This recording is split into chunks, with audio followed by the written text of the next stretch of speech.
Iyon, welcome back sa ating YouTube channel, Rondit TV mo. Itong video na ito, medyo matagal na ito ha. Nagmula ito kay Congressman Erwin Tulfo. At matagal ko na rin talaga ang hinahanap itong video na ito para ma-share ko sa inyo at mapatunayan na itong si Senador Risa Hontiveros ay magnanakaw. Magnanakaw ng pera. Pera ng PhilHealth. Ang laki ng halaga nito ha. 1.7 billion. Grabe ha. Oy, Senador Risa Hontiveros, ibalik mo daw yung ninakaw mong pera sa PhilHealth. Ipinabalik na ng kuwa yan. Naibalik mo na kaya? Di natin alam mga kababayan ha, kung ibinalik na ni Senador Risa Hontiveros.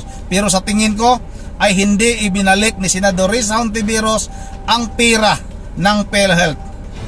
Grabe ito ha. Tapos ang lakas-lakas nitong mag-akusa kung sino-sino ang inaakusahan nito sa Senado. Yun ang ano mga kababayan, wag na natin itong patagalin. Sabay-sabay na natin itong panoorin. Ikaw naman, Hontiveros, mapunta tayo sa inyo. Ganon din, ha? Bukas yung linya ng aming telepono so that you can explain. BOSSING. Alright? Kung ayaw mong tawagin kitang bossing, Madam, Senator BOSSING, you can call our landline. But please, can you please tell me and tell my listeners, ito mga nakikinig mo sa atin, nanonood sa Facebook, Madam, ang galing-galing mo magsalita, isole yung 60 million, isole. Now let me ask you this. Ano na ho nangyari doon sa pinapasole naman sa iyo ng Commission on Audit noong 2017, noong 2015, nung ikaw ay Board of Director ng PhilHealth? Umabot sa 1.760,000 na mga bonus at allowance ang pinamudmud ninyo sa mga sarili ninyo dyan sa PhilHealth bilang mga opisyal. Ipaliwanag mo nga, ha? May approval ba ng palasyo yon? Nabigyan nyo ng mga bonus yung mga pagmumukha ninyo? Ha? 1,760,000 noong 2015, nung ikaw ay Board of Director yan, inaprubahan mo, isa ka sa mga nag-aproba. Pinapasoli na sa inyo ng COA. Hindi ninyo sinusoli. Oh. Tapos ang lakas-lakas ng loob mo sabihin, isoli nyo yung 60 million. Oh my goodness. Can you please return the 60 million? Secretary, Ben Tulfo, can you... Ikaw tanungin ko, nasaan na yung 1.7 billion? At least naman siguro kung titignan natin, kung sino ang mas masama, yung 60 million na yan, pondo ng gobyerno yan, sabihin na natin, galing sa mga buwis yan, sa mga excise tax, sa mga kung saan-saan tax.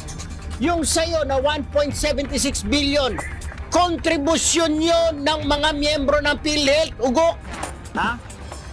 Pandagdag yung panggamot yun. Kaya pala pag yung buntis magpa-check up, hindi tinatanggap ng ospital. Kasi wala sa PhilHealth noon.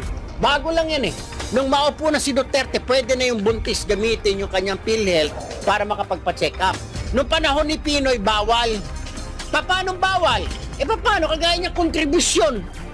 Oh, ginamit niyo pang bonus sa mga sarili niyo, mga hinayupak kayo.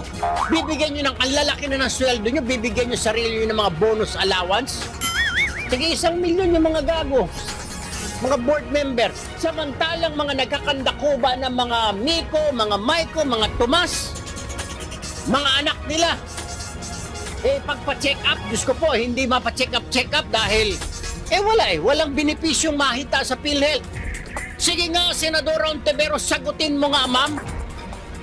Bakit mananahimik ka? Magaling ka lang magpuna-puna ng mga isoli nyo yung pondo 60 million.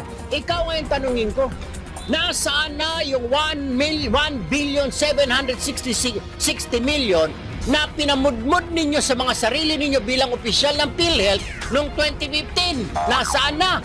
Pinapasoli na sa inyo ng COA, subalit hindi pa ninyo sinusoli. Bakit, ma'am? Quits na lang ba? Dahil senador ka na? Ay, hindi naman po pwede. Kasama rin ho ako nag-contribute, miyembro po ako ng PhilHealth, nagbigay din ho ako doon. Itong katabi ko si Engineer Mariscotes, yung sa harapan ko si Engineer Tom Anacta, nag-contribute din dyan. Correct ka dyan. Pinamudmud ninyo sa mga sarili ninyo yung mga contribute namin. Ngayon, hinihingi namin, ibalik nyo. Ibalik nyo. Ay, kontribusyon namin yung pera namin yon, madam. Oh, hindi yun ordinaryong pinagkukuha sa mga excise tax, mga VAT, mga kung ano-ano. Sa kontribusyon ho namin, sa sweldo namin na kinakaltas buwan-buwan ng employer. O mga personal contribution namin, pati yung yayaho namin, ha? Yung katulong sa bahay, nagko-contribute, binabawasan niya yung sweldo niya para makabagbayad lang sa PhilHealth ng 100 pesos a month. Kukunin niyo pa yon?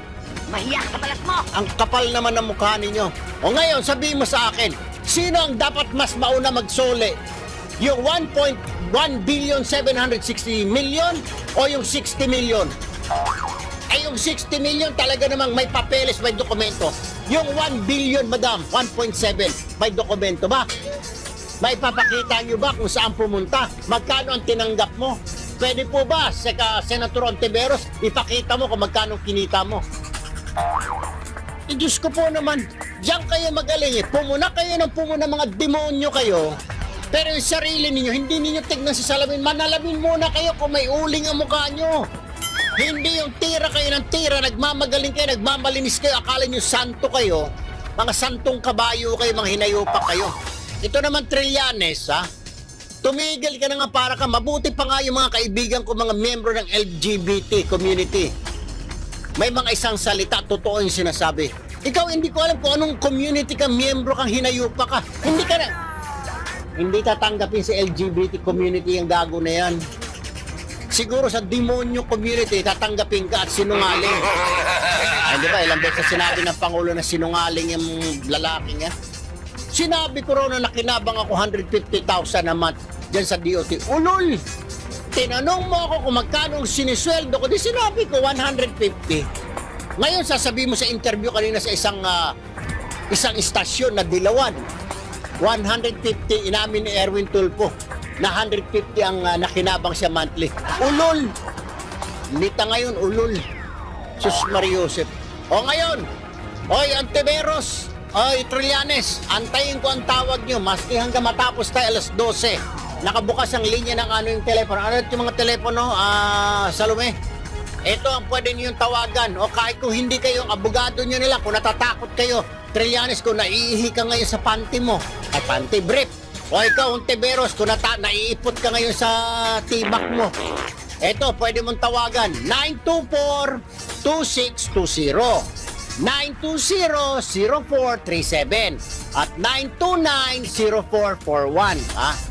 Sagutin, kung talagang matapang kayo, ngayon, kayo naman ang pumunta sa teritoryo ko. Pumunta ako sa teritoryo nyo kahapon, bit-bit ko yung yagballs ko. Ngayon, Trillanes, kung talagang may yagballs ka, patunayan mo na lalaki ka at hindi ka binabae, ikaw naman ang tumawag sa amin. Kung wala kang bayad, pahiramin kita. Pahiramin kita. Tabayanan po natin, ang tawag po ni Senador Trillanes at Risa Ontiveros, ako naman ang magko-cross-examine sa inyo. Kahapon ang gagaling nyo magsasalita, akala nyo. Pasalamat kayo, nandun si Senator Gordon eh. Hindi pa ako tapos pinipigil na ako Senador Gordon eh. Sasabihin ko sana salita ka ng salita, gawa ka ng kwento, nasanay ka kasi walang pumapalag sa'yo.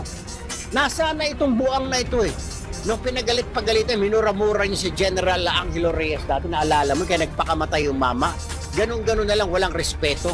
At saka yung mga iba pang mga pumupunta dyan sa Senado. Di kagahapon, hindi nakaporma ito, kaya pinangunahan ko na eh. Doon sa opening statement pala, sabi ko, inaantay ko yung tanong mo. Dahil marami akong bala, ungas. Baka mapahiya ka. Kung may bala ka, may bala din ako. Ngayon, ikaw, Ontiveros, yung ang mga tanong mo, late ka kasi, purong lagi kang late. Kaya dapat itawag sa'yo, the late Risa Ontiveros. Lagi kang late. Daldal ka ng daldal. Sinabi na nga ni Senador Gordon na hindi ako kasama. Pinipilit, the Tulfo brothers will have to return it. Anong i-return nga? Bakit ako magre-return? Hindi nga ako kasama doon. Ikaw kaya muna, i-return mo muna yung 1 point, yung kinita mo sa 1,760 million na bonus niyo sa PhilHealth. Ikaw kaya magsoli nun. Anak ng kagang ka. Wala na kayong pinagkatandaan. Akala ko dati pag senador pag naboto sa Senado matatalino. May mga bobo rin pala. At ito po yung dalawang pinakabobo. Eh marami naman silang mga dilawan, di ba? Doon mo makikita na stand out ito sa ibang mga dilawan. Yung ibang mga dilawan, in fairness, sila Kiko Pangilinan, sila Senator Drilon, si Bam Aquino doon din, umalis din. Kasi talagang walang makita eh. Wala naman talagang tinitignan nila ng mga dilawan, wala namang talagang makitang makaso. Ang pinag-uusapan yung conflict of interest, pero ganun pa man, hindi po si Senator Gordon na magdi-decide yan ng ombudsman. Ang pinagpipilitan ng Locolocong Trillanes by Plunder, oy, kaya nga sabi ko kahapon, huwag ka nang magsalita. Shh! Isiper mo na yung bibig mong hinayupa ka.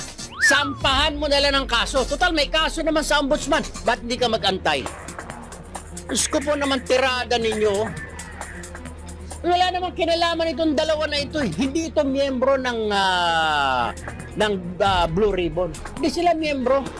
Kala, mga asungot yung mga demonyo. Oh, yung iba mga miyembro hindi nang sumipot dahil alam nila wala naman, walang kaso. Conflict of interest lang ang pinag-uusapan. Diyos ko po. Oh, nasasagutin naman sa korte. Ay hindi, kailangan talaga pumunta ni Trillanes at Ontiveros. Siguro talagang gusto lang makaganti sa akin. Eh no problem. Ay Trillanes, bakit umalis ka kagad? Di pa tayo tapos kahapon, nagulat ako eh. Pagkatapos magsalita, sabi ko sana ba yung buo? Akala ko tumai lang. Kasi parang napapatay, nagmamadali pagkatapos magsalita. Your Honor, umalis, nagmamadali. Akala ko tumai ka lang, anak ng baka, hindi ka na bumalik. Inaantay ko magsagutan tayo eh. Pinasagot mo ako konti, pinigil pa ako ni Senador Gordon. Sasabihin ko sana tumigil ka na nga, mahilig kang mag-imbento-imbento. Pangulo, inimbento mo ng kwento, pamilya niya, ang dami mong inimbentong kwento. Tapos ngayon, mag-iimbento ka na naman na plunder. Kaso mga nawala.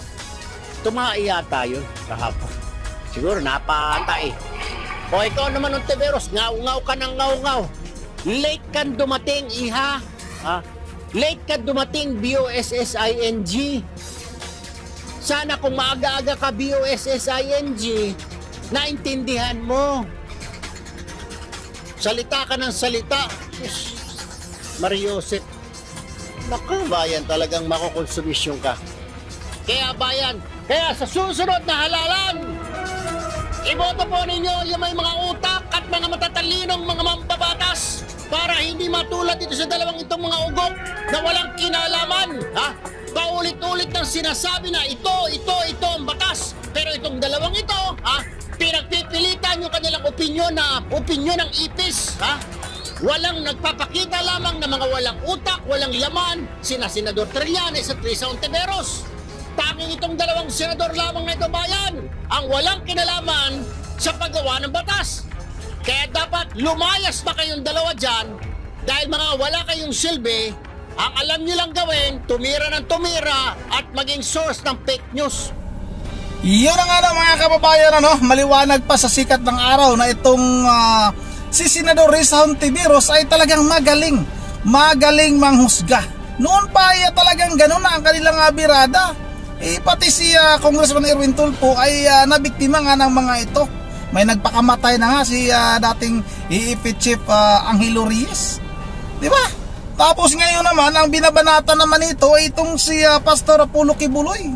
Talagang pinapahiya nila sa Senado na pwede namang dalhin nila sa korte yung kaso na yan para hindi na mag-ingay itong sinasabi ni Congressman Erwin Tulfo na senador na walang utak. Ito na nga lang yung natira sa dilawan nasa Senado pero yung iba wala na talagang binaklas na ng ating mga kababayan. Kasi nakikita kasi noon ng ating mga kababayan na puro lang naman talaga ito paninira itong mga ito. Tapos magnanakaw pa sa pira ng taong bayan. Yun ang kayo na lang din yung bahalang humusga dyan. Talagang maliwanag naman na sinasabi ni Congressman Erwin Tulfo kung anong klase itong si Senador Risa Ontiveros. Noon pa ay talagang mapanghusga na ito. Kaya dapat sa ating mga kababayan dyan, mag-isip-isip po na kayo bago maniwala kay Senador Risa Ontiveros. Yun ang hanggang dito lang muna. Tulit di ako makapag-shoutout kasi nasa labas tayo, wala tayong internet. Once again, this is Ronde TV mo. Ingat tayong lahat. God bless bawat isa sa atin.